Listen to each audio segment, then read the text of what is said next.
Bonjour à tous, je reviens ici sur un exercice avec 3 dérivés de trigonométrie. Revoyons ensemble les formules avant de passer aux commentaires.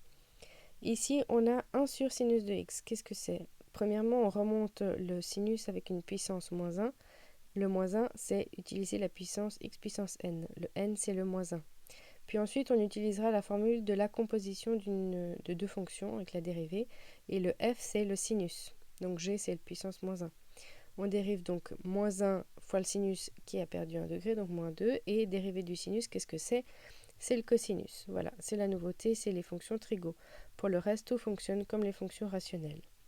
Donc ici, on peut regrouper tout encore avec les propriétés des puissances pour avoir une écriture compacte, toujours des exposants positifs et entiers. Passons au prochain exemple. Ici, on a une tangente fois cosinus de x à dériver.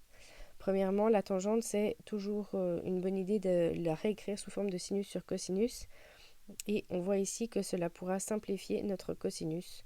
On aura donc uniquement à dériver sinus que nous avons déjà utilisé. La formule est donc simplifiée.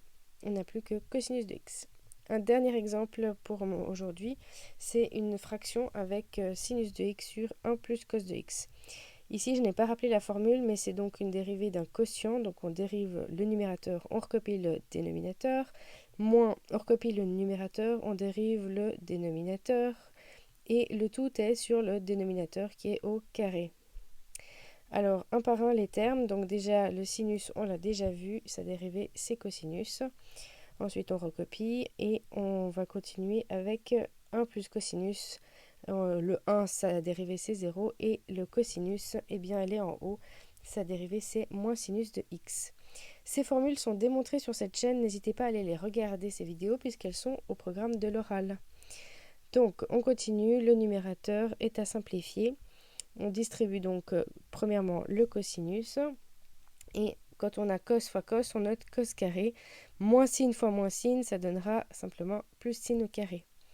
Ici, il faut reconnaître que cos carré plus sin carré, ça simplifie en 1 grâce à Pythagore appliqué au cercle trigonométrique.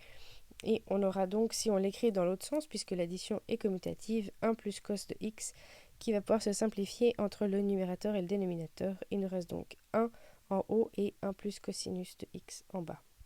J'espère que cette vidéo vous aura aidé. Je vous laisse avec la fin de l'exercice. N'oubliez pas que le livre a les réponses.